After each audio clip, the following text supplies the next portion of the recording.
Halo semuanya, kembali lagi bersama kami di kelompok Isbro. Jadi, kali ini kita akan belajar tentang sensor dan transducer, khususnya pembagian sensor dan transducer. Kalau dilihat dari metode pembagian energinya. Udah, jadi sebelum itu, nama aku Zaul Fahmi. Habis itu di sini, ada Cipo, sini Arsya, Siwin, sama Najwa. Udah. Oke, sebelum kita lanjut ke pembahasan kita, yakni pembagian sensor dan transducer berdasarkan metode pengubahan energinya. Jadi sebelum itu udah pada tahu belum sensor dan transducer itu apa? Kalau bisa belum tahu, ini aku jelasin sedikit. Jadi sensor itu adalah perangkat yang mendeteksi perubahan lingkungan seperti suhu, cuaca, atau tekanan, ya mengubah energi yang udah dibaca itu menjadi sinyal. Yang udah dideteksi itu jadi sinyal. Sedangkan transducer ialah alat yang mengubah satu bentuk energi menjadi bentuk energi yang lain. Misalnya mengubah listrik menjadi gerakan, atau mengubah listrik menjadi cahaya atau suara.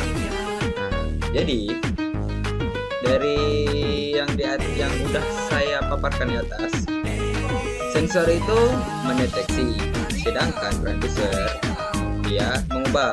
Paham? Oke, sekarang kita lanjut ke pembahasan kita.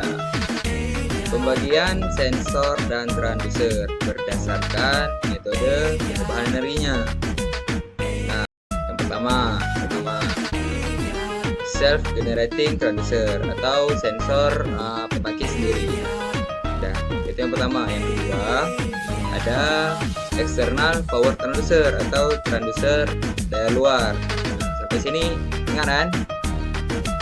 Oke, sekarang kita masuk ke pembahasan yang pertama, yakni self-generating transducer atau sensor pembangkit sendiri. Jadi ada yang lebih ahli dalam menjelaskan tentang ini, maka tugas menjelaskan contoh-contoh itu saya kasih kepada Cipu dan Siwi. Ya, buat yang pembahasan sekarang. Misal pembahasan yang satu lagi berarti ada si Najwa sama si Arsya. Lupa pula. Oke, silakan. Termokopel terdiri dari dua logam yang berbeda jenis disambungkan di satu ujung. Ketika sambungan ini dipanaskan, perbedaan suhu antara ujung yang dipanaskan dan ujung yang tidak dipanaskan menghasilkan tegangan listrik.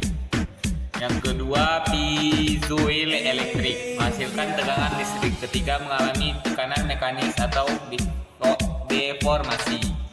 Ketiga, sel fotovoltaik, yakni seperti yang digunakan dalam panel surya, mengubah cahaya matahari menjadi listrik. Yang keempat, termistor.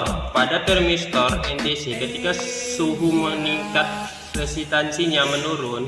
Ini terjadi karena peningkatan suhu memberikan energi lebih banyak pada elektron dalam material semikonduktor, sehingga lebih banyak elektron yang tersedia untuk mengantarkan arus listrik.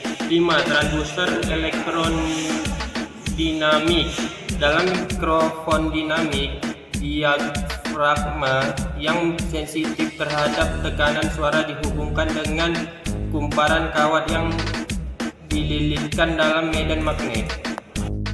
Ya, sekarang kita masuk ke pembahasan yang kedua, yakni external power transducer atau transducer daya luar. Kalau yang ini kayak yang aku bilang tadi, Najwa sama Arsya aja yang jelasin. Oke, silakan. Yang pertama, strain Gaussian. Strain Gaussian digunakan untuk mengukur deformasi atau regangan ketika elemen sensor mengalami tekanan panjang atau bentuknya berubah yang menyebabkan perubahan resistansi dalam material sensor. Yang kedua, RTD. RTD menggunakan perubahan resistansi dalam logam, biasanya platinum, untuk mengukur suhu. Saat suhu berubah, resistansi logam juga berubah. Yang ketiga, LVDT. LVDT adalah sensor yang mengukur perpindahan linear. Ini bekerja dengan menggunakan induksi elektromagnetik. Inti magnetik bergerak di dalam kumparan primer dan sekunder. Tempat NCC. NCC atau negatif temperatur coefficient adalah jenis transducer yang bekerja dengan mengubah perubahan suhu menjadi perubahan resistansi listrik. Yang kelima, potensiometer, yaitu bekerja dengan mengubah gerakan mekanis atau perpindahan linear atau rotasi menjadi perubahan resistansi yang kemudian diubah menjadi sinyal listrik. Jadi kalau misalnya kesimpulan dari materi yang udah kita paparkan ini, sensor itu mendeteksi suatu energi agar dapat dibaca. Sedangkan transducer itu mengubah suatu bentuk energi ke bentuk energi yang lain. Nah, itu kesimpulan pertama. Yang kedua, kalau kita lihat dari metode pengubahan energinya, sensor dan transducer itu dibagi menjadi dua, yaitu self generating transducer dan external power transducer. Oke. 1 tambah 1 2 tambah 1 3 tambah 1 wah 4 tambah 1 semuanya ada berapa banyak. Oke, sekian dari kami. Mohon maaf apabila salah kata dan videonya pun agak-agak kan. nggak tahu gue mau buat konsep apa. Ya, akhirul kalam. Assalamualaikum warahmatullahi wabarakatuh.